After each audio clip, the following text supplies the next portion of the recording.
Daremos então início ao painel Identificação Neonatal e Infantil, Cidadania e Segurança para Nossas Crianças. Esse é o último painel desta manhã e para a discussão nós temos a satisfação em convidar o Coordenador Geral de Promoção do Registro Civil de Nascimento do Ministério dos Direitos Humanos e da Cidadania, senhora Tula Brasileiro.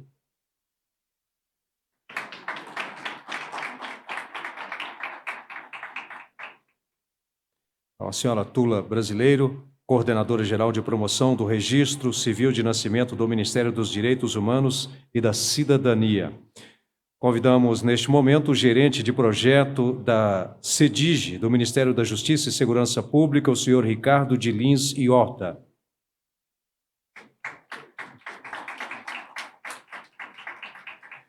Convidamos também o presidente do Conselho do Grupo Akiyama, o senhor Ismael Akiyama.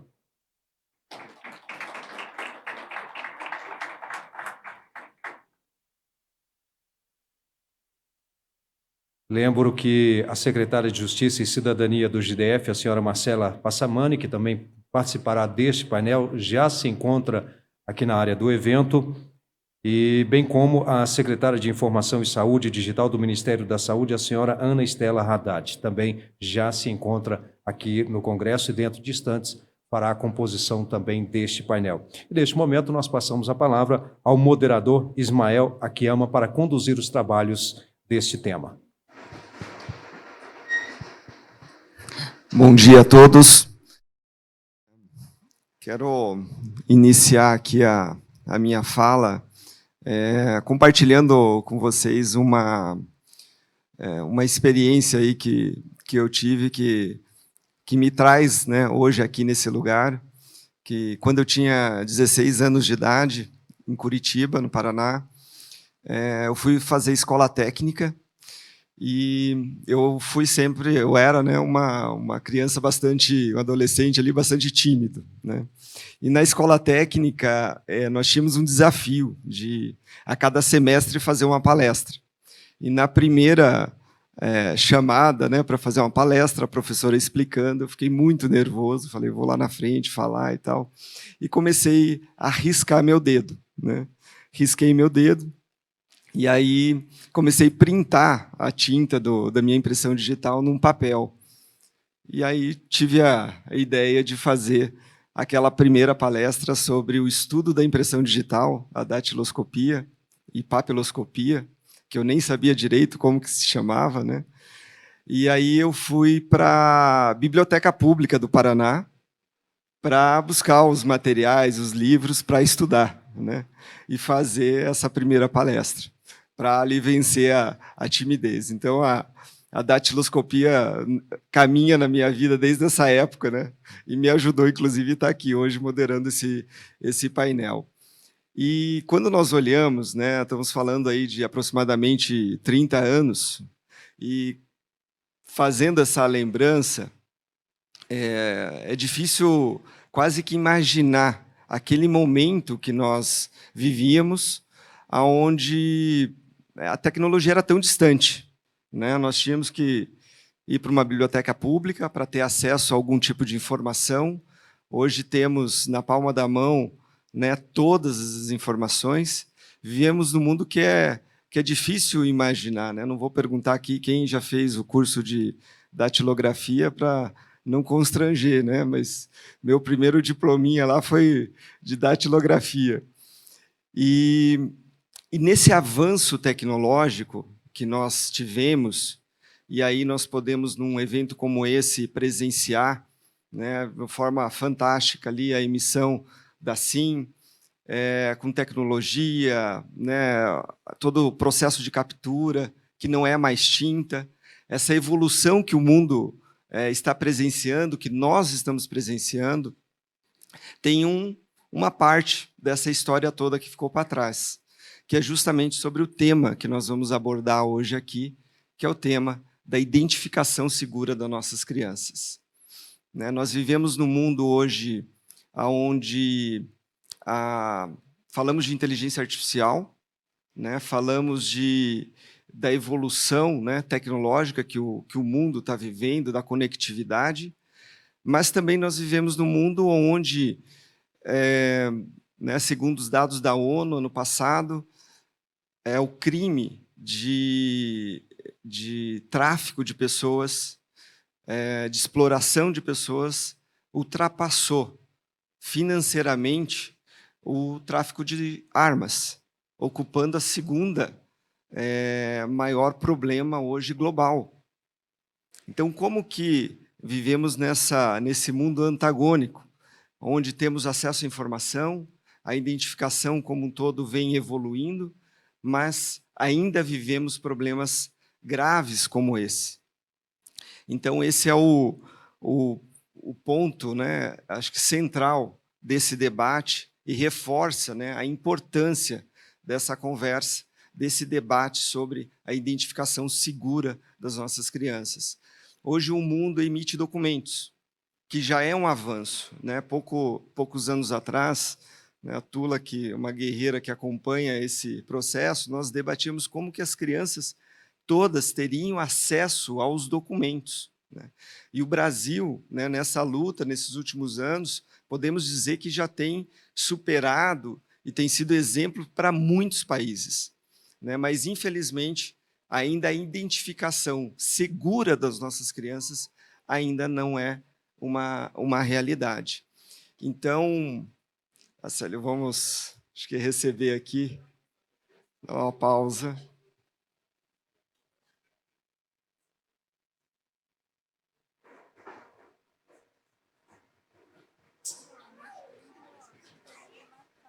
Senhoras e senhores, faremos uma pequena pausa, mas um excelente motivo. Eu nem vou explicar, vou deixar para o doutor Célio aqui explicar essa pequena pausa e, em seguida, nós daremos prosseguimento ao painel. Na verdade, faz parte desse painel.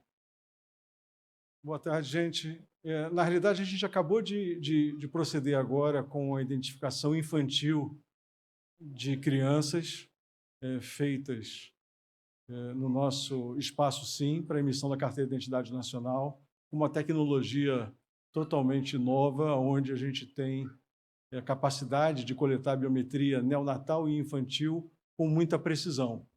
E as painelistas, a secretária Marcela Passamani e Ana Estela Haddad, fizeram lá com as crianças essa coleta, e agora eu vou convidar as secretárias para virem aqui em cima, e nós vamos chamar as crianças também para receberem a sua carteira de identidade nacional assim.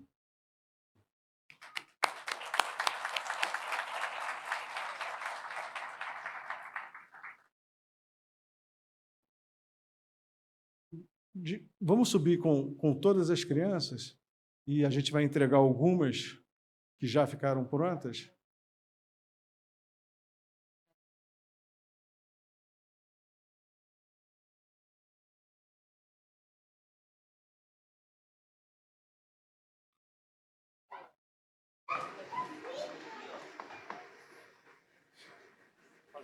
Está indo, fazendo acontecer. Você sabe fazer ao vivo, né? Eles coletaram ali agora, já tem a carteira. Secretária do Governo Digital, Luana Alcarati, está com a gente? Luana. Você fez uma carteirinha. Oi? Não, como que ela é? Ela é pequena, ela é grande.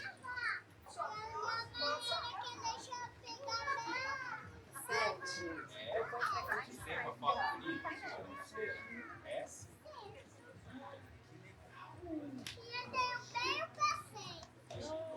Quantos anos você tem? 1, 2, 3, 4, 5, 6, 7, 8, 9, 10. Você já tem 10 anos?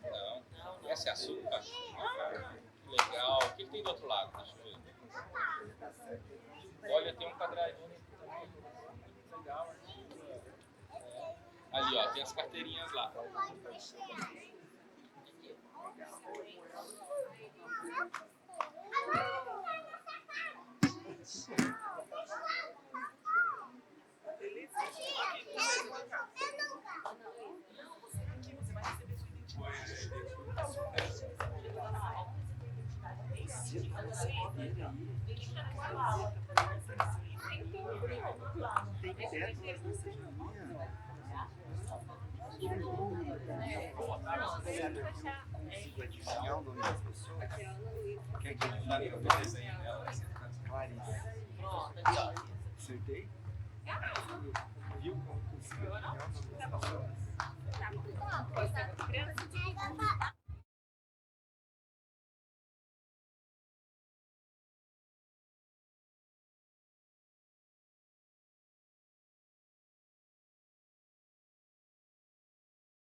Eu quero ver quem vai dar o maior sorriso nessa foto. Eu vou dar o maior de todos. Você consegue dar um sorriso maior do meu? Mas tem que ser ali na frente, ali, ó. Eu vou fazer um sorriso maior para vocês. Vamos lá. Mas eu vou dançar. Você sabe dançar? Olha que bonitinho. Vamos tirar uma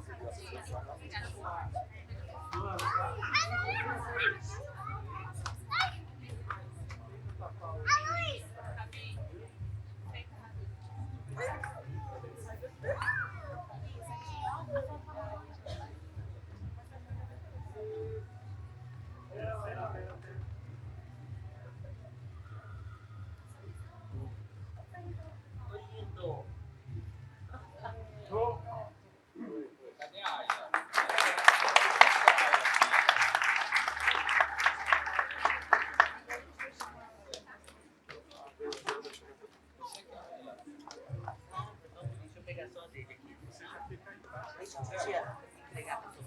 Você que é a Ayla? Obrigada, gente. Obrigada, companheiro.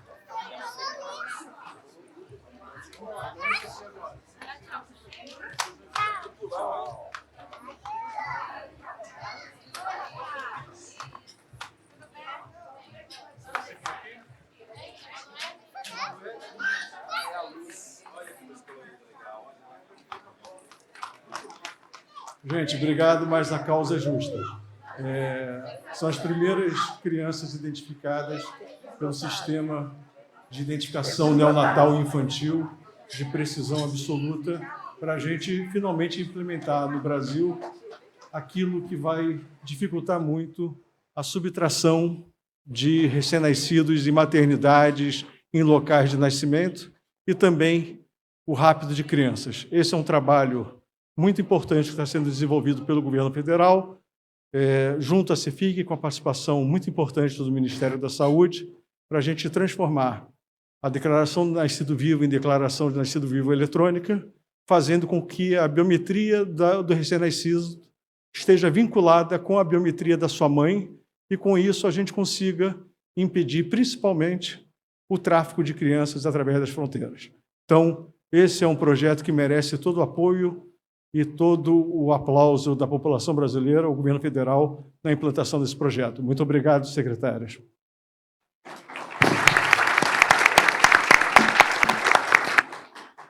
E sem dúvida, né, o painel mais animado desta manhã, né? Bom, aproveitar essa pequena pausa do moderador, né, diante das crianças aqui, para poder apresentar a secretária de Justiça e Cidadania do GDF, senhora Marcela Passamani, que já está presente também aqui para participar do painel, bem como a secretária de Informação e Saúde Digital do Ministério da Saúde, a senhora Ana Estela Haddad. Com a palavra, o moderador. Bom, vocês viram que foi tudo combinado aqui, né? Mas essa animação, acho que a Tula falou, né? Acabou nossas palavras, né? Então, acho que traduziu, né? De forma prática aqui o tema, né? Tão relevante e tão histórico, né? Para o nosso país e para o mundo, né? Porque hoje o Brasil ocupa essa posição de referência, né, nesse processo de identificação. E esse tema, né, quero aqui já passar a palavra para a secretária Ana, do Ministério da Saúde, que tem esse momento tão importante, né, no nosso do primeiro fôlego de vida das nossas crianças ali, o contato com o Ministério da Saúde, e esse processo de identificação ali começa ali, né? No momento do parto, no ato da maternidade, com a declaração de nascido vivo. Então, com a palavra, secretária. Alô? Bem, muito bom dia a todas e todos. Eu queria aqui começar cumprimentando e agradecendo aqui o nosso moderador, presidente do Conselho do Grupo Akiyama, Ismael Akiyama. Cumprimentar também o gerente de projetos do Ministério da Justiça e Segurança Pública, Ricardo Horta. Cumprimentar a coordenadora-geral de promoção de registro civil e nascimento do Ministério dos Direitos Humanos e Cidadania, Tula Vieira Brasileiro. E cumprimentar a secretária de Justiça e Cidadania do GDF, Marcela Passamani. É um prazer estar aqui com vocês.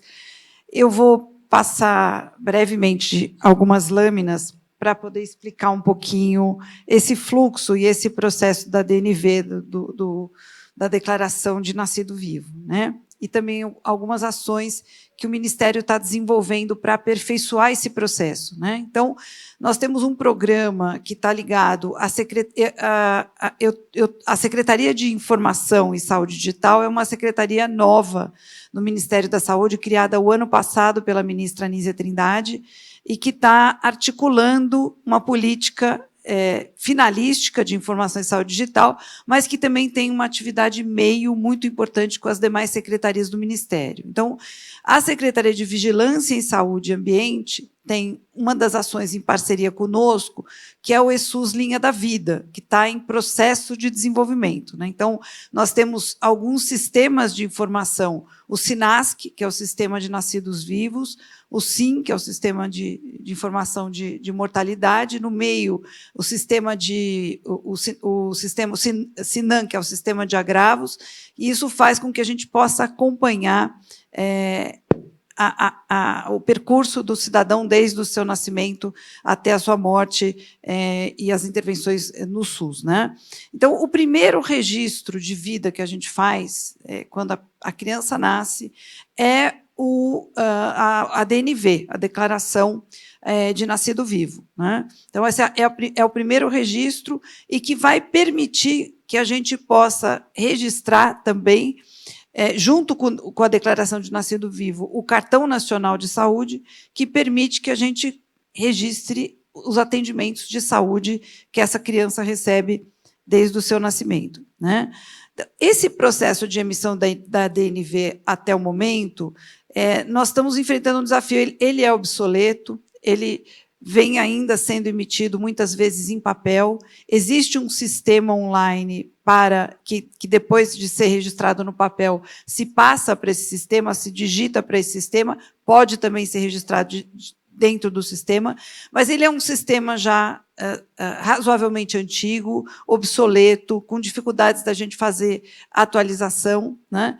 E o gasto, sem contar o gasto com papel. Então, nesse momento, nós estamos trabalhando no Ministério para um novo sistema mais moderno, que é o ESUS Linha da Vida, e que vai permitir já um processo de integração quando você, já cadastrando a DNV no sistema eletrônico, já gerar o Cartão Nacional de Saúde definitivo e tendo o CPF, já poder associar o CPF com o Cartão Nacional de Saúde e, com isso, já poder registrar qualquer atendimento que a criança recebe desde o nascimento de saúde no SUS, no sistema já em definitivo. É isso que não está automatizado ainda e nós estamos trabalhando para que seja automatizado, né? E, junto com o ESUS Linha da Vida, nós temos esse sistema que é o ESUS Declarações, que vai permitir isso. O ESUS Declarações já nasce integrado ao ESUS Linha da Vida, ao CAD-SUS, e, com isso, a gente vai poder ter essa integração de sistemas, né? Bom, então, esse ESUS Declaração de Nascidos Vivos, o ADNV, vai desempenhar um papel muito importante, uma função de ser esse primeiro documento público legal, mas já integrado, né, permitindo que todos os atendimentos já estejam ali registrados, né? E aqui tem um pouquinho do fluxo, do passo a passo, de como ocorre, né, esse registro, né? Então, você tem o número da DNV, o número do cadastro do Cartão Nacional de Saúde. A gente registra lá também o nome do recém-nascido, o sexo, a raça-cor, né? O Ministério da Saúde, a partir do ano passado, embora nós tenhamos uma portaria desde 2017, que incluiu o campo raça-cor nos sistemas, até o ano passado, esse campo podia ficar não informado. A partir do ano passado, todos os sistemas do Ministério passaram a estar configurados para que a raça-cor seja obrigatoriamente informada, e isso é muito importante para a gente, para as políticas públicas e para acompanhamento e monitoramento de indicadores de saúde, né? O nome da parturiente, que é muito importante associar a DNV o nome da parturiente, e o cartão SUS da parturiente também, da mãe, né? Então, esses são os dados que constam da DNV, né? Bom, aí, então, é isso que nós estamos nesse momento. Falta a integração do SINASC com o CADSUS nesse momento, e isso faz com que seja gerado um Cartão Nacional de Saúde provisório, o que não é bom, porque pode ter perda de informação. Então, você ter um Cartão Nacional de Saúde atrelado ao CPF e ao número da DNV já em definitivo é muito importante, tanto para esse acompanhamento de saúde, quanto agora com o registro da parturiente, do cartão da mãe, associando a criança à sua mãe no seu registro desde o nascimento, né?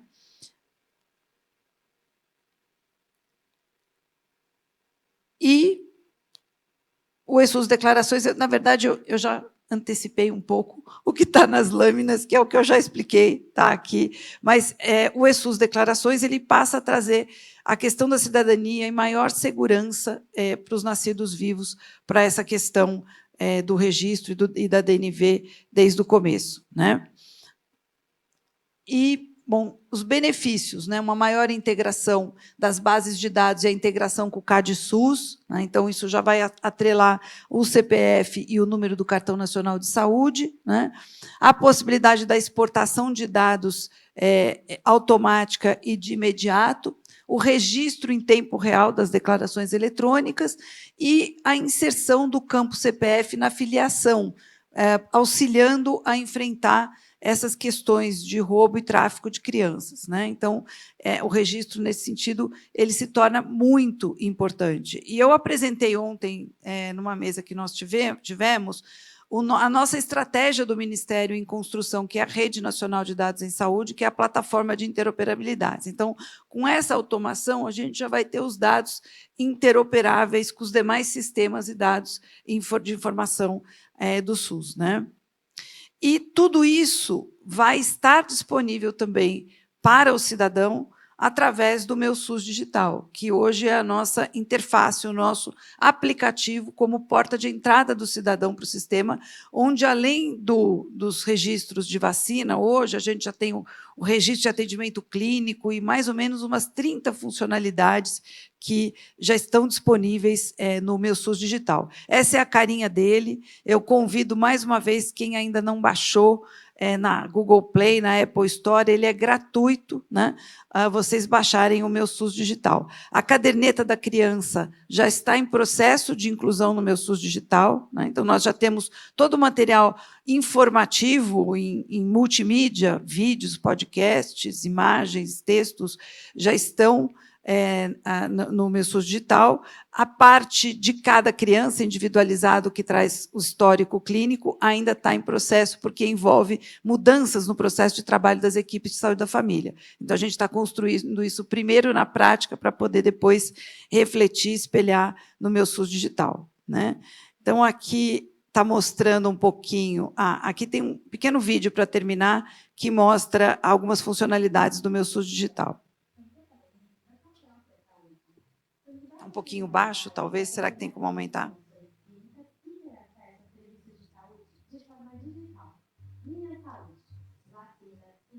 Medicamentos e muitas outras informações sobre sua saúde você encontra aqui. Além disso, é possível emitir documentos e certificados. Conheça a área Minha Saúde. Medicamentos. Adicione medicamentos que são utilizados no seu dia a dia e confira os medicamentos dispensados pelo programa Farmácia Popular. Atendimentos. Veja as informações sobre os atendimentos clínicos recebidos. É possível exportar documento com todos os detalhes. Mini Apps. Pensando nas suas necessidades, o espaço disponibiliza diversos apps e publicações em saúde. Tudo isso em um só lugar, garantindo um ambiente colaborativo e cuidado especializado. Conheça a área Mini Apps. Hemovida. Veja as regras para doar sangue, busque o hemocentro mais próximo a você e emita a carteirinha do doador. Transplantes. Veja informações essenciais sobre a doação de órgãos e confira sua posição na fila do Sistema Nacional de Transplantes. Conteúdos. Espaço dedicado à navegação entre diferentes assuntos para que você possa se informar sobre doenças, prevenção e outros temas em saúde. Tudo isso de forma interativa, com vídeos e podcasts. Conheça a área Conteúdos. Caderneta da Criança. Confira todos os temas e conteúdos abordados na Caderneta da Criança Física, agora no formato digital. Saúde de A a Z. Acesse o glossário com os principais temas, ações e políticas públicas do Ministério da Saúde na prevenção e promoção da saúde no Brasil. Com o Meu SUS Digital, também é possível autodeclarar informações essenciais como raça, cor ou etnia, endereço e nome social. Emitir autorização para retirada de absorventes gratuitos por meio do programa Dignidade Menstrual. Essas e muitas outras funcionalidades para você. Baixe o aplicativo pelo seu celular ou acesse meususdigital.saude.gov.br. Além dessas funcionalidades, tem também já um espaço para você preencher o seu diário de saúde. Então, se você quiser acompanhar seu peso, altura, pressão, e ter ali já no aplicativo para uma hora de uma consulta, né? E isso também, através da plataforma de interoperabilidade, por a gente trabalhar um padrão internacional para troca de informações de saúde, que é o padrão FHIR, HL7, isso está nos permitindo participar de algumas iniciativas internacionais, como o International Patient Summary. Então, você vai ter no Meu SUS Digital também um resumo da sua saúde, alergia a medicamentos, histórico de saúde, para que, caso você precise de um atendimento no exterior, você também possa ter as informações básicas e receber esse atendimento com mais segurança, né? Então, é isso mais ou menos que está colocado, e eu acho que a gente vai poder, com o ESUS Linha da Vida e o ESUS Declarações, ter a DNV já integrada a todo esse processo assistencial e de identificação, né, coordenado pela SGD e pela Casa Civil, para que a gente possa ter a saúde totalmente integrada nos serviços que são oferecidos pelo governo federal, né? Então, parabéns por tudo que está tendo aqui, e para nós é uma satisfação muito grande pelo Ministério da Saúde estar participando.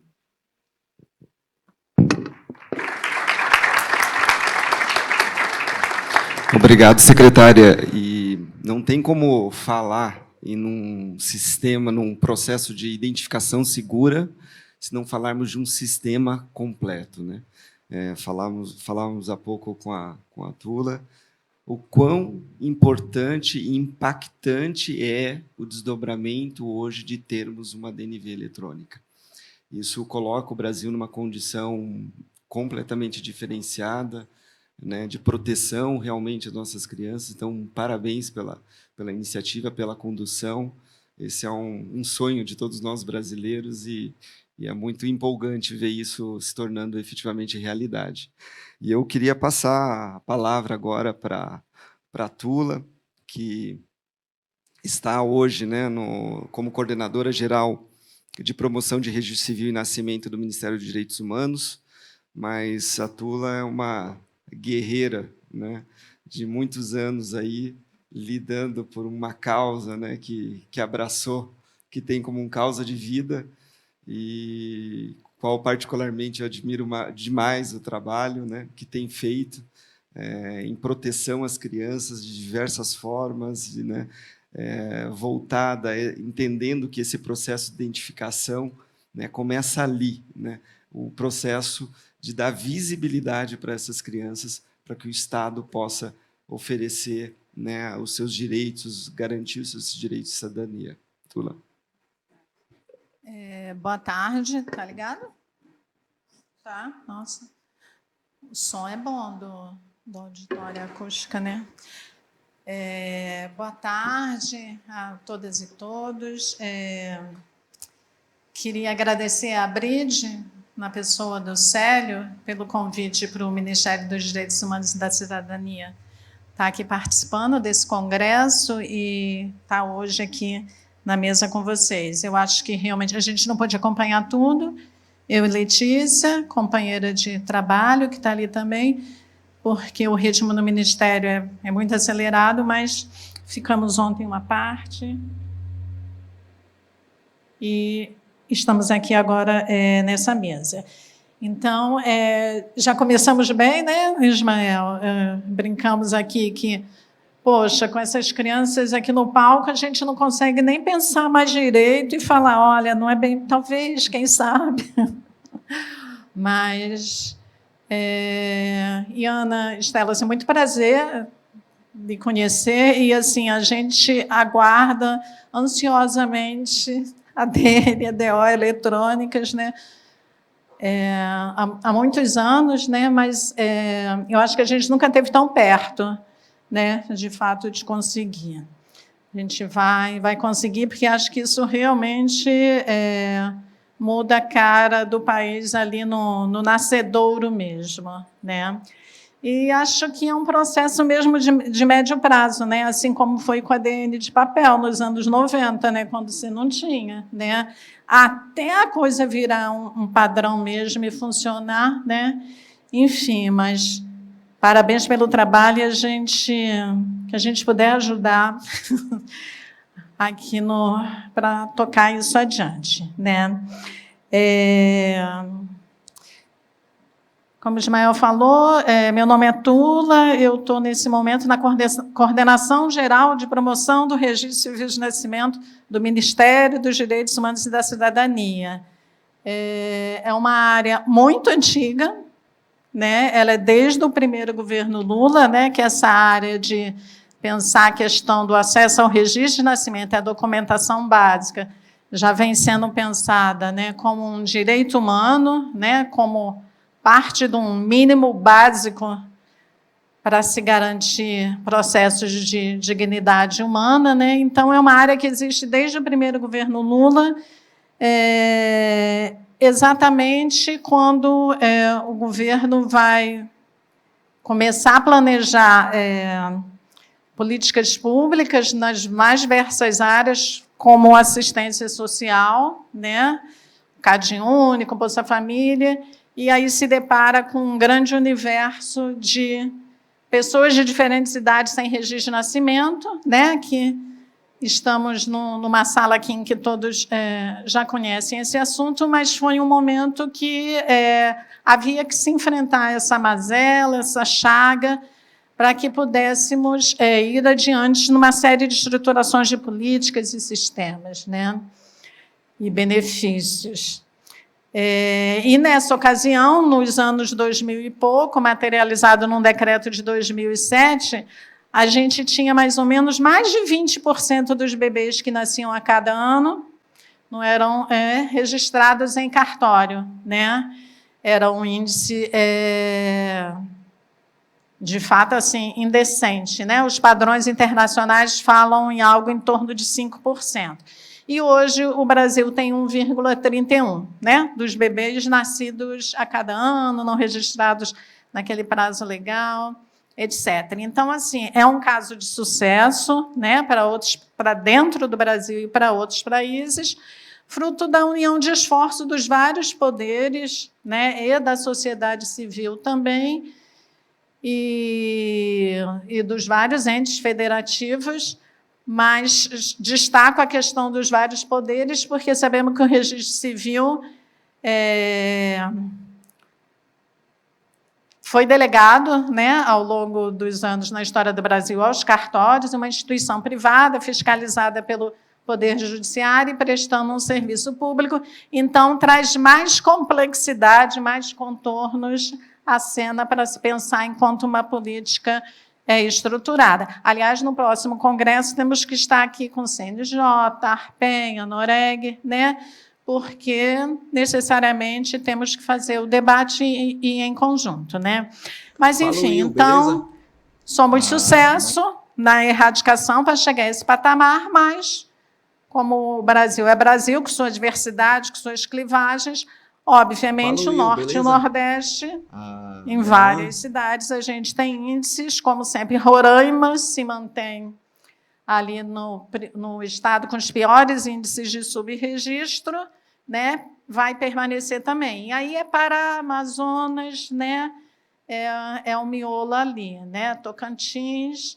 E ficamos muito felizes também nos últimos meses com a divulgação dos dados do censo do IBGE, no que diz respeito à pergunta se a criança possuía registro civil de nascimento em cartório, crianças de 0 a 5 anos, seguindo o raciocínio dos ODS, né? E o Brasil tem hoje cerca de 700 mil e pouca crianças que não teriam registro de nascimento no conjunto de 0 a 5 anos de idade. E, novamente, é o norte. Aí é mais norte ainda, né? Concentram muito mais no norte do que norte e nordeste. Tem alguma coisa de Mato Grosso e Rio Grande do Sul, em termos dos municípios que estão... A gente tem 26 municípios que estão acima de 5%. Né? Então, esses 26 municípios, eles basicamente no norte, e esse é um trabalho que a gente já está pensando junto com o IBGE, né, destrinchando esses dados. Não vamos conseguir chegar a identificar as crianças, as pessoas, e nem poderíamos, e nem é essa a questão, mas para fazer um trabalho conjunto, porque agora não basta mais a gente fazer só campanha, formar comitês, fazer mutirão, tem que ter um trabalho mais no miúdo, porque agora trata-se meio de agulha no palheiro, né? De onde estão essas pessoas, essas crianças, essas famílias, né?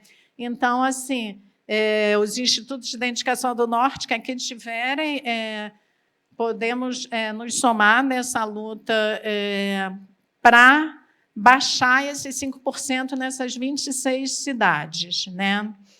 Podemos fazer esse trabalho conjunto, certidão, CPF e assim, né? Enfim, isso é só um aspecto da política, né? E, dentro disso, dentro de toda a transformação também do debate, né, do acesso à documentação, do acesso ao registro de nascimento, que também vem tendo que lidar com o debate das mudanças tecnológicas, né, sempre levando em conta a mandala do Rogério ontem, né, da interoperabilidade, da transparência, da LGPD, sempre com aqueles princípios em mente, mas lidar com mudanças tecnológicas para a emissão da certidão, para a feitura, né, do próprio registro, mas também as discussões e o foco mais específico dessa mesa, que é a biometria neonatal e infantil. E aí, assim, não somos especialistas nessa discussão mais técnica, mas a gente conversava, né, Ismael, um pouquinho, e eu sinto assim, eu gosto quando faz a discussão biometria neonatal e biometria infantil, porque a biometria infantil, de tudo que eu já li, que todos os amigos especialistas já falaram, que eu vivenciei, eu não tenho a menor assim, preocupação maior, digamos, né? Eu acho que a gente tem que, isso de trazer a criançada aqui, isso tem que ser parte do programa educacional de nossas escolas, em todos os níveis, né? Não pode ser algo pontual, como a gente sempre fala, tem que estar ligado ao processo de matrícula, de acompanhamento de frequência. Isso é um direito humano, é conteúdo educacional também, né? Então, eu acho que a gente tem várias experiências pontuais no Brasil, né? Paraíba, Rio, juntando escola e documentação. Porque depois das nossas unidades que fazem parte, gente, é nas escolas que a gente vai encontrar a nossa criançada. Não todas, principalmente em se tratando de educação infantil, mas significativa parte. Né? Então, elas estão lá, e estão hoje, estão amanhã, estão depois, então tem um processo aí. Então, eu acho que a gente tem que conseguir fazer com que isso se emplaque como um grande trabalho nacional mesmo de biometria infantil. Em se tratando da biometria neonatal, a sensação que eu tenho é que é um campo que o país ainda precisa chegar a mais consensos políticos, técnicos, financeiros, de prioridades em termos de escala de política. É a sensação que eu tenho, que a gente ainda não tem. Entendo que a sociedade precisa debater e debater e debater muito mais esse assunto, e a sociedade civil também. Aí, nesse sentido, eu acho que todas as experiências de piloto que acontecem pelo país afora, elas são fundamentais para a gente se debruçar sobre elas, né, Ismael? E aí, estarmos com as universidades também, né, juntos, porque para aprofundar mais esse conhecimento. E aí, só duas questões nisso, que aí perguntando para o especialista e para os especialistas, se como uma espécie de meio de caminho, né, projetando que um dia esse é o nosso ideal, né, da biometria neonatal também, mas se nesse meio do caminho, se agora a gente tivesse, a partir do momento da ADN eletrônica, algum mecanismo que juntasse a biometria da mãe com o ADN, a gente já não estaria dando um passo enquanto construção de uma política e indo também ao encontro de combater desaparecimento, tráfico? Aí uma pergunta para os especialistas da área, que eu fico pensando se não pode ter uma coisa de um projeto maior com várias etapas. E, por fim, assim, não poderia deixar de ser, sou uma trabalhadora dos direitos humanos. Obviamente, em alguns momentos, a gente fica com receios, preocupações de usos dos dados, e aí, digamos, estamos falando aqui de pessoas que gestam, de mulheres também. Então, de que, em algum momento, esses próprios dados, por exemplo, biométricos, junto com os biográficos, que venham a ser, digamos, em alguma experiência, coletados em consultas de pré-natal, que isso, em algum momento, seja usado contra ela. Tem a discussão do aborto, que ainda é bastante complexa, pouco debatida também no nosso país, um certo receio que, de alguma maneira, em um cidadão confiando, algumas coisas nesse processo possam se jogar contra nós próprios. E é isso, só para fechar, está sendo muito bom também para a gente repensar o fazer da nossa área, poder estar aqui conversando com vocês. E realmente, assim, de fato, fica cada vez mais claro para a gente que o país precisa investir e tornar obrigatórios cartórios dentro dos estabelecimentos de saúde que fazem parto. Ainda não há lei para isso. Então, eu ainda sinto muita fragilidade, não é uma política. Enfim, então, eu acho que a gente precisa envidar esforços, e acho que todo esse processo de identificação de paciente, de controle de acesso, identificação dos bebês, eu acho que os cartórios das maternidades eles são um dos atores nesse fluxo e que tem que ser mais potencializado. Eu acho que muito mais coisas a gente já pode fazer com a presença dessa instituição lá dentro. E o trabalho de biometria infantil com a rede de educação, que eu acho que a gente tem que construir mesmo, estrutural. Era isso. Muito obrigado, Tula, por esses comentários sempre muito pertinentes e relevantes dentro desse tema, de outros debates que já tivemos.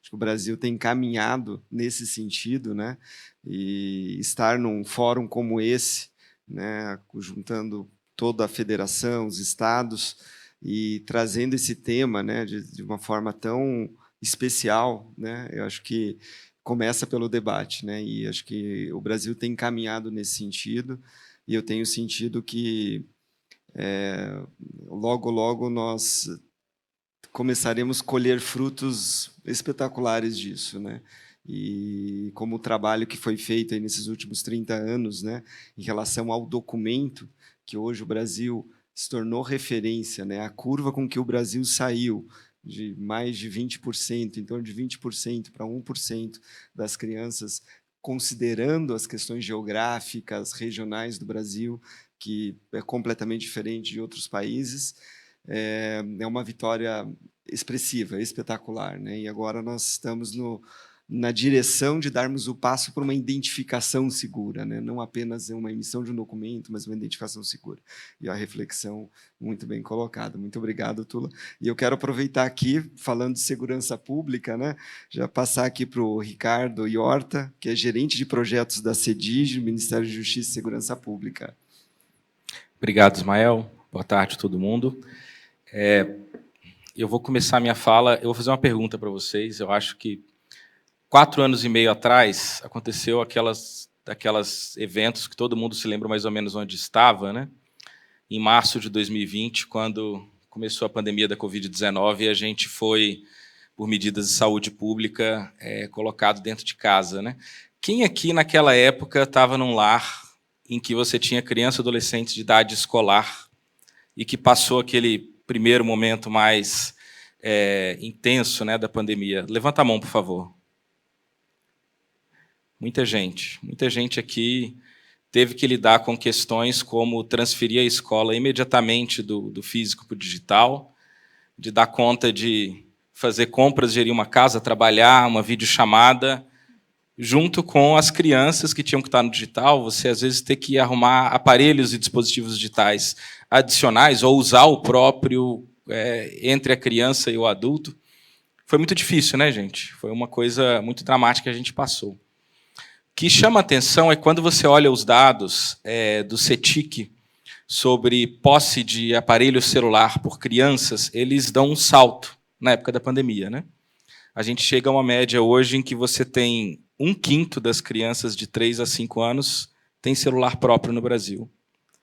1/3 das crianças de 6 a 8.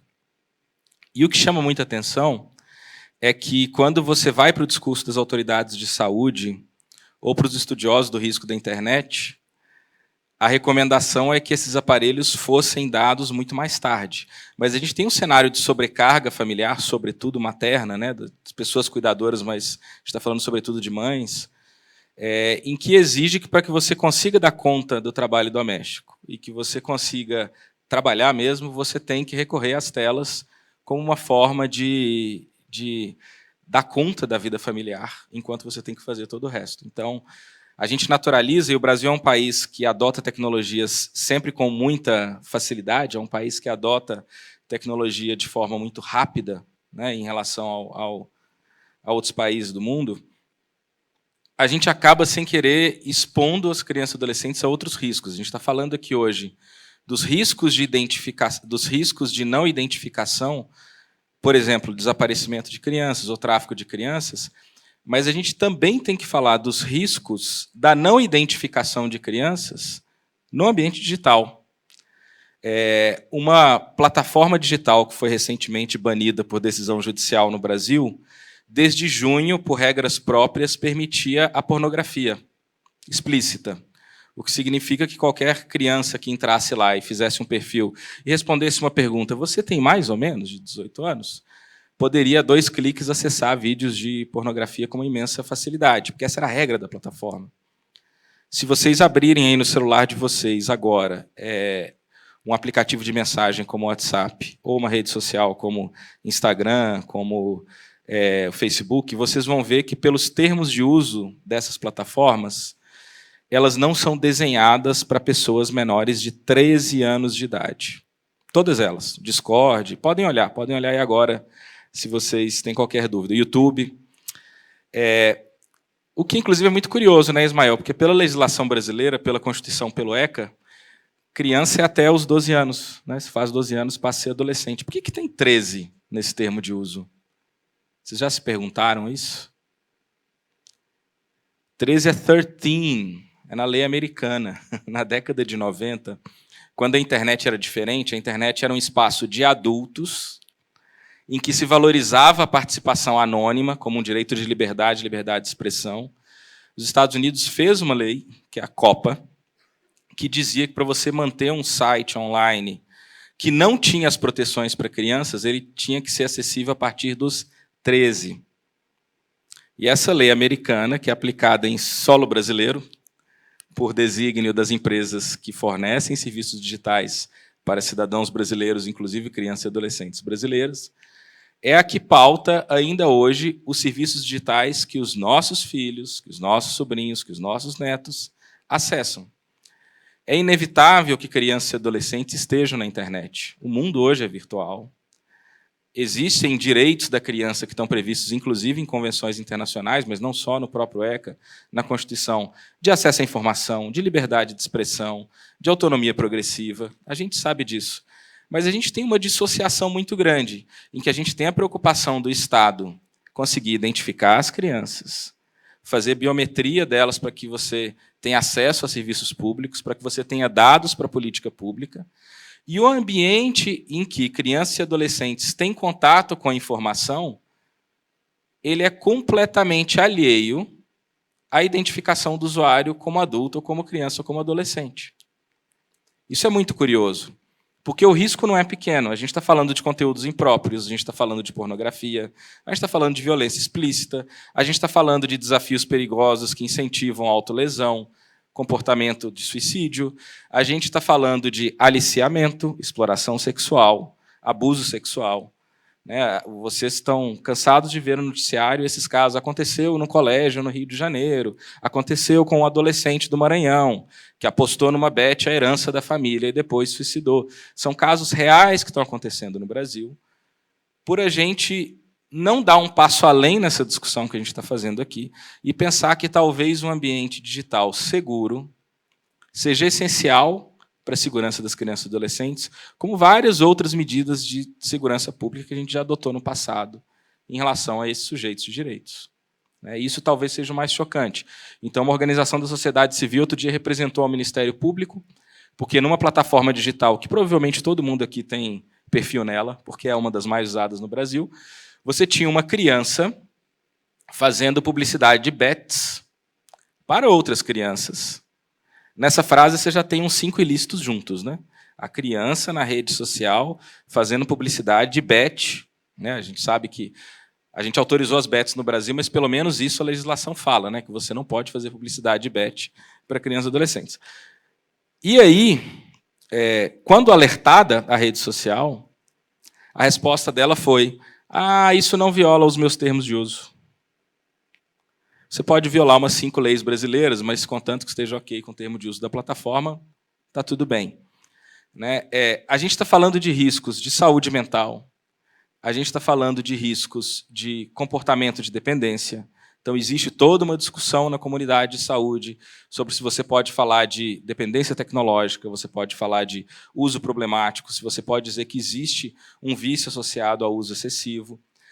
Diante desse universo de riscos que está sendo mapeado, a gente continua aceitando que um usuário de internet clique e diga: eu tenho mais de 18 anos, uma autodeclaração, sendo que a gente é um dos países, e concordando com a Tula, que mais avança, né, que mais tem um bom exemplo a mostrar de identificação, né, de você, esse impulso agora da Carteira de Identidade Nacional, ele é altamente significativo. Né, a gente teve aí, por parte do Ministério da Gestão, um diálogo profundo com a Índia, por exemplo, que é um outro país referencial na identidade nacional. A gente está caminhando a passos largos para isso no Brasil, mas a gente precisa de conversar um pouco mais sobre quais são esses ambientes que são frequentados por crianças e adolescentes.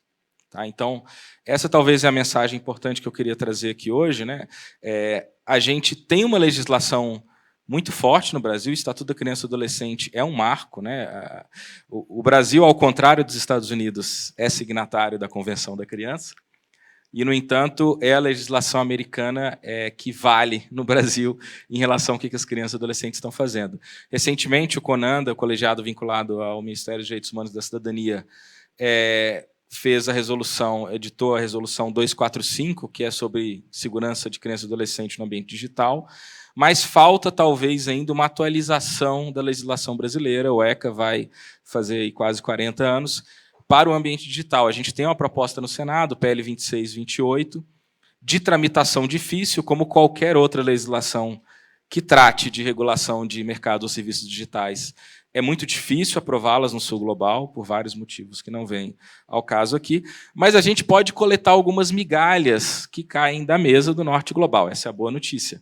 Vocês devem ter visto essa semana que uma das principais plataformas digitais vai lançar no Brasil, a partir de janeiro, uma versão para adolescentes, em que várias daquelas características mais problemáticas das redes sociais em relação a adolescentes, então o uso de notificações em período noturno, que sabidamente atrapalha o sono, e ao atrapalhar o sono, atrapalha desempenho escolar, pode criar problemas de saúde mental, que estão muito ligados à questão do sono, especialmente na adolescência.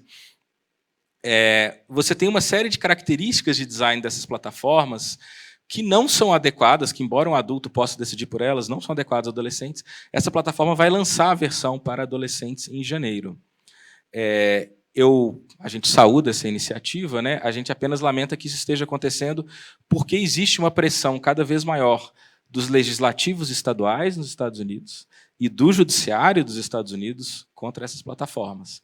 Então, ao mudar lá, ao se exigir que você tenha produtos mais seguros nos Estados Unidos, a gente acaba desfrutando deles também aqui, embora, pela legislação brasileira, isso deveria ser, desde sempre, o padrão do que é oferecido para as crianças e adolescentes brasileiras, né? Então, são boas notícias, mas a gente tem que tomar elas com um grão de sal, né?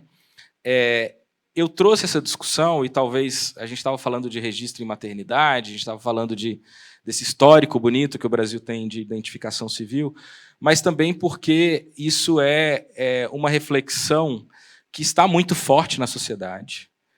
É muito forte internacionalmente, então o governo Macron, por exemplo, um grupo de especialistas apresentou um relatório em maio desse ano, sugerindo, por exemplo, que talvez redes sociais não deveriam ser acessadas antes dos 15 anos de idade.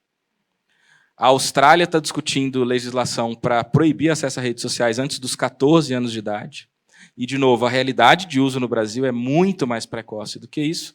O governo federal vai lançar agora em outubro, com a participação do Ministério dos Direitos Humanos e da Cidadania, com a secretaria da secretária Ana Estela, que está aqui, um primeiro referencial do governo federal sobre uso de telas e dispositivos digitais, em que se recomenda um uso mais crítico, justamente para você contrabalançar os direitos de acesso à informação, de educação midiática, de liberdade de expressão, a proteção da saúde da criança e do adolescente, saúde física e saúde mental, tá? Com base nas evidências científicas do que se sabe, para a gente tentar buscar um novo equilíbrio no Brasil. Eu comecei falando da pandemia da Covid-19, e a impressão que se tem olhando os números no Brasil é que a gente perdeu um pouco a medida. E a gente talvez naturalizou coisas que a gente tem que se reapropriar delas criticamente. Eu poderia fazer uma outra fala de 15 minutos sobre proteção de dados, né? Mas no Brasil hoje a gente tende a achar que para facilitar o trabalho da escola de fazer lista de presença, você fazer biometria facial dos alunos, está tudo bem. Não é esse o espírito da Lei Geral de Proteção de Dados. Não são esses os princípios de proteção de dados do ordenamento jurídico brasileiro e, no entanto, é um uso absolutamente disseminado. Então, uma coisa é você pensar segurança pública, achar a criança desaparecida. Outra coisa é por que uma empresa privada contrata um serviço de uma outra empresa para coletar dados biométricos da criança para facilitar um pouquinho mais a gestão interna da empresa privada. A gente talvez tenha que pisar o freio em algumas discussões no Brasil, porque por uma necessidade e uma empolgação que a gente tem com a tecnologia, a gente também tem que se lembrar que também existem outros imperativos de proteção e garantia de direitos que são igualmente importantes. Os dados, eles têm valor econômico. A economia de dados está aí. Essas plataformas, o modelo de negócio delas se baseia em conhecer as pessoas, em fazer perfis, em vender anúncios. E o mínimo que a gente tem que fazer é nos reapropriarmos daquilo que é nosso, que são os nossos dados pessoais, né? Então, eu acho que esse mundo digital ele é imenso de possibilidades, mas a gente também tem que lembrar que proteger as crianças passa por identificá-las nos ambientes certos, proporcionalmente aos usos e proporcionalmente aos riscos que elas estão expostas, que, no caso da internet como ela é hoje, não são poucos, infelizmente, são generalizados. Muito obrigado.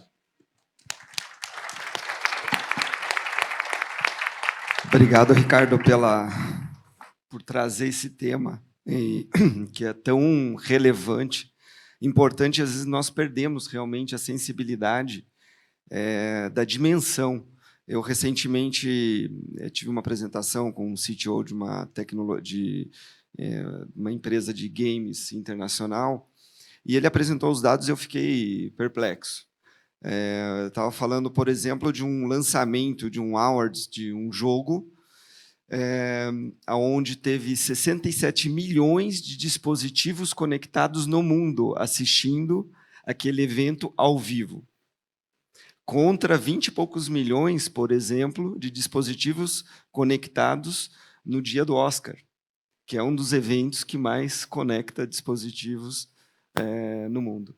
Então, é uma realidade que realmente nós perdemos a sensibilidade de dimensioná-la, e ela faz parte do nosso dia a dia, e esse tema carece realmente de uma discussão mais profunda, e obrigado por compartilhar e trazer nessa mesa aqui.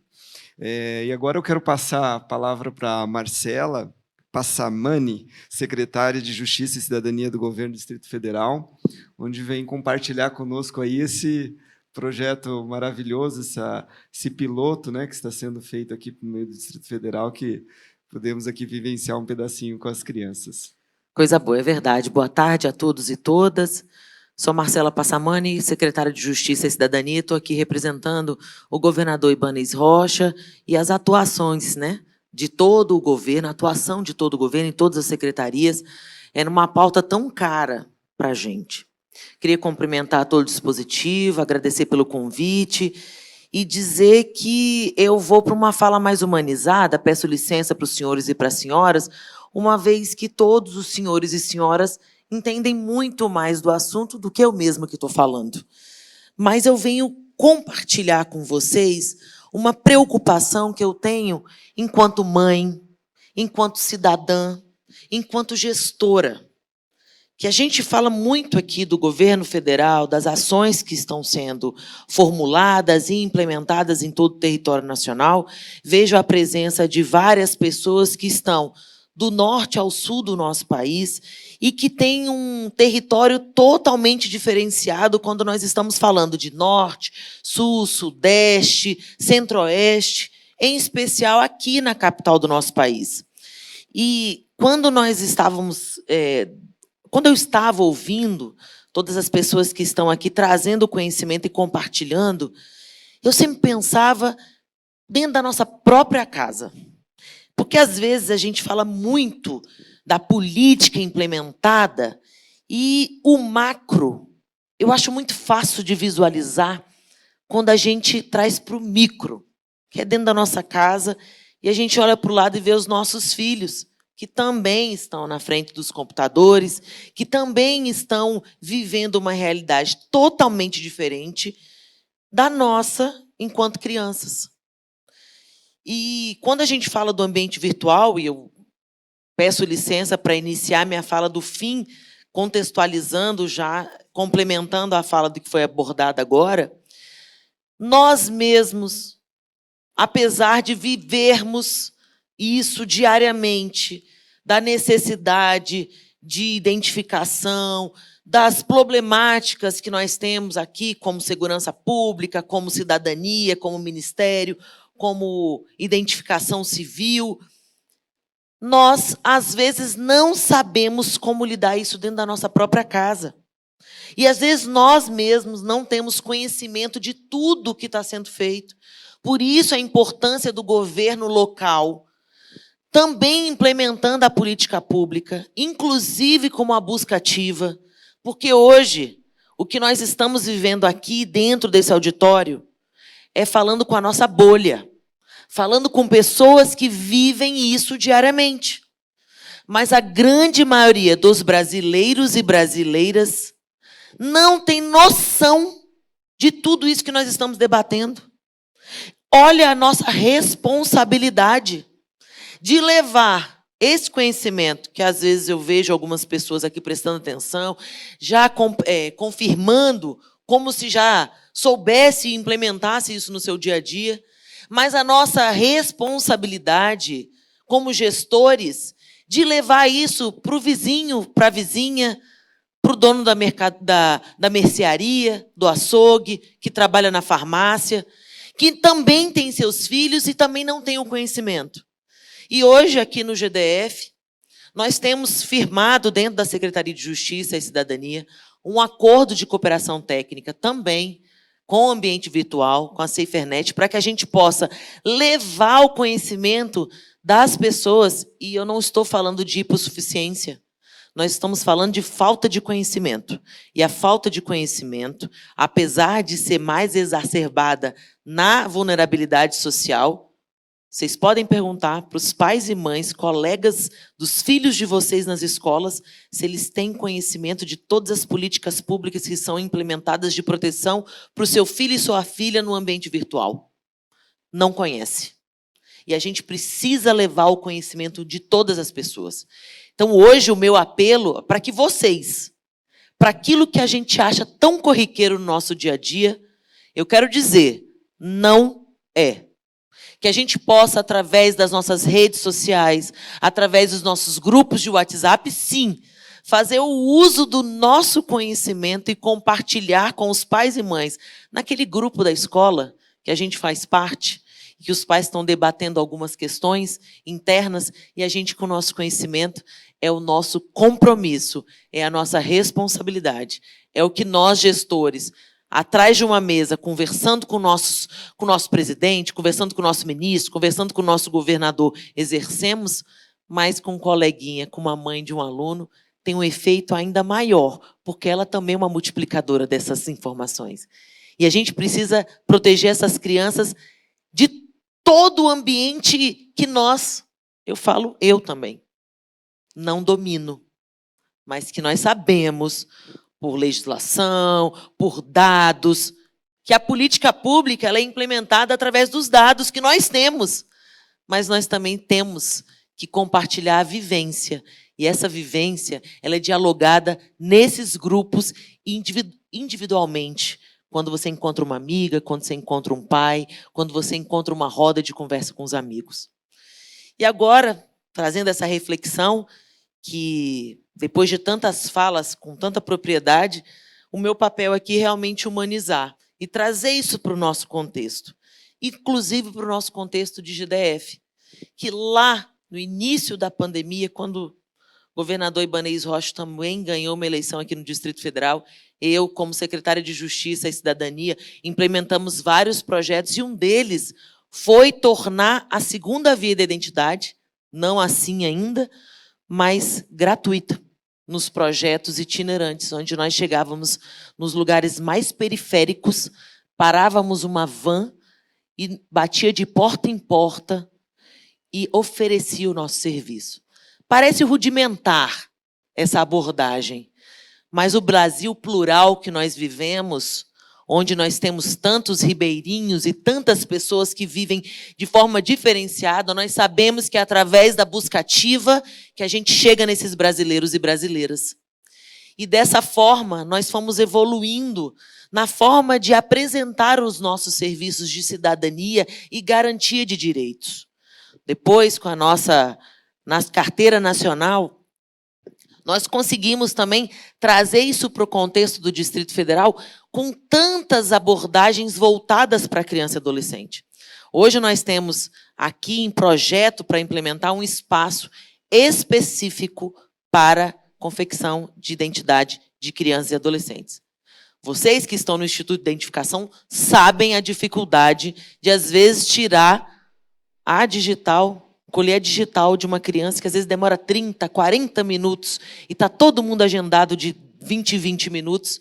A gente precisa ter um ambiente onde essas crianças sejam recebidas de maneira diferente, por respeito aos profissionais que estão dentro do Instituto de Identificação, à Polícia Civil, que tem um fluxo de atendimento também, e para as crianças que às vezes cheguem num ambiente diferente e querem se sentir, enfim, é um processo que nós entendemos aqui dentro do Distrito Federal necessário. Então, hoje nós fazemos, junto com a Polícia Civil, que é uma grande parceira da Secretaria de Justiça e Cidadania em todos os projetos, queria agradecer desde já publicamente a Polícia Civil do Distrito Federal por toda a forma responsável, coerente e de pronto atendimento em toda a postura que nós temos. Muito obrigada. Nominalmente aos servidores que estão aqui hoje, os agentes, todos os escrivãos, todas as pessoas.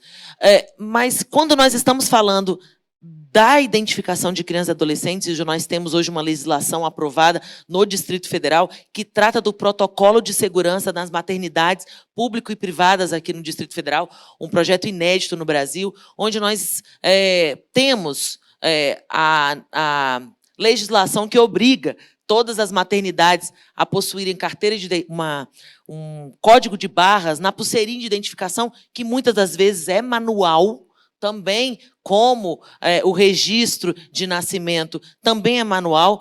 Nós também implementamos aqui no Distrito Federal que isso seja através de um código de barra, além de identificação em todas as áreas da maternidade, autorização com um familiar expressamente para que aquele bebê possa sair da maternidade. E tem previsto também na nossa lei, que já está sendo regulamentada aqui no governo do Distrito Federal, para que nós possamos implementar essa identificação neonatal, onde nós, já também aqui no Distrito Federal, já assinamos um protocolo de intenções com a Infanti-ID, para que a gente possa também implementar, juntamente com a Polícia Civil do Distrito Federal, a identificação dentro das maternidades aqui no Distrito Federal e num posto de identificação exclusivo. Quando nós estamos falando de criança e adolescente aqui no Distrito Federal, nós temos mais de 700 mil crianças e adolescentes. E nós temos, somente no ano de 2024, menos de 50 mil crianças que fizeram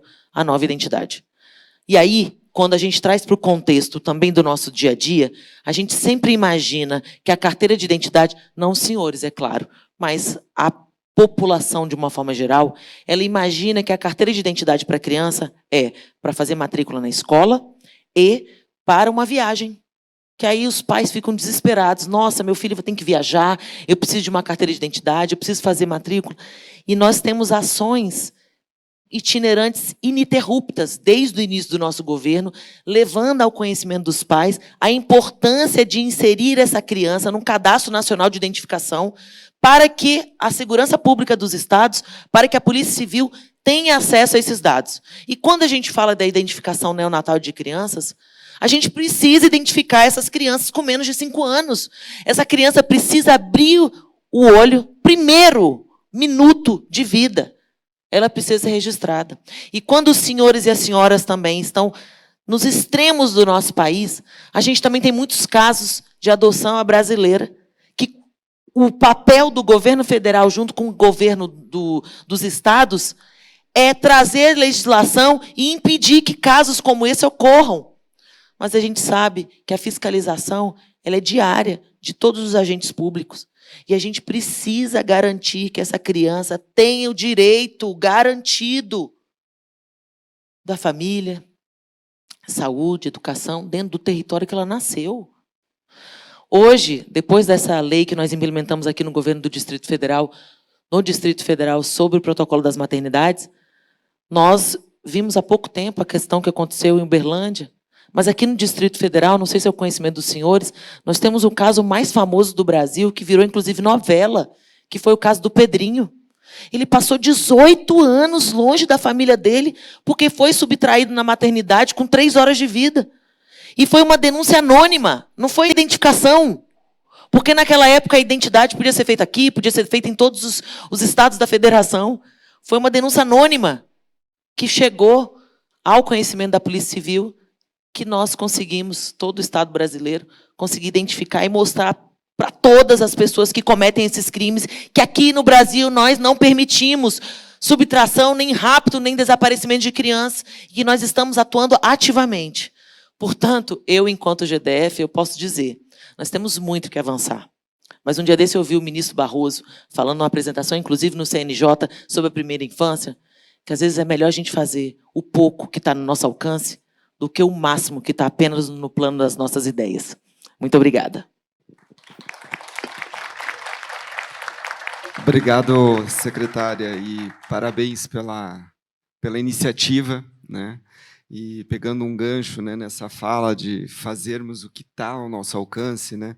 Quero falar um pouquinho, lembrar eu tenho uma filha de 8 anos de idade, Paola, e quando ela tinha 2 anos e pouquinho, eu fui dar banho nela, e quando ela entrou no box, tinha um chão bem liso do box, tapetinho lá, né, para ela não escorregar. Eu falei, filha, vai no tapetinho porque o chão escorrega. Daí ela foi, ela olhou para mim e ela falou assim, papai, por que o senhor fez um chão que escorrega? Ou seja, e aí eu parei para pensar, né? Falei assim, às vezes o óbvio, né, precisa ser dito. Às vezes para uma criança, né? E o processo de inovação, ele parte dessa percepção de não ficarmos sonhando em buscar o impossível, mas fazermos aquilo que está ao nosso alcance. Acho que temas importantes foram colocados aqui hoje, e eu acho que nós estamos juntos, né, nesse processo, em diversas frentes, em diversas formas, caminhando e colocando, né, o Brasil numa condição diferente. Eu, particularmente, né, carrego como um legado. Minha esposa está na plateia ali, sabe disso, ela também. E eu gostaria muito, quando minha filha fosse ser mãe, né, que um dia ela pudesse, quando ser mãe, olhasse e falasse assim, pai, um dia as crianças não eram identificadas. Então, que isso realmente, esse futuro, chegue logo, né?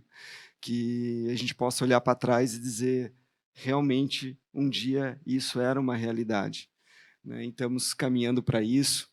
Para fechar aqui a minha fala, eu quero agradecer o governo federal, aqui muito bem representado, o Ministério da Saúde, a secretária Ana, Ministério de Direitos Humanos, pela Tula, Ministério da Defesa e Justiça, pelo Ricardo, os governos estaduais também aqui, representado pelo governo federal, secretária Marcela, e quero terminar minha fala aqui com uma frase que uma desembargadora Lídia, lá do Paraná, ela escreveu uma vez no guardanapo e me entregou.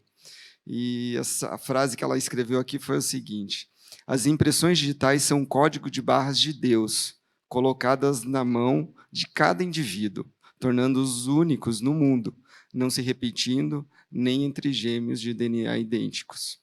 Então, que possamos, né, carregar nosso direito de ser único. Bom, muito obrigado.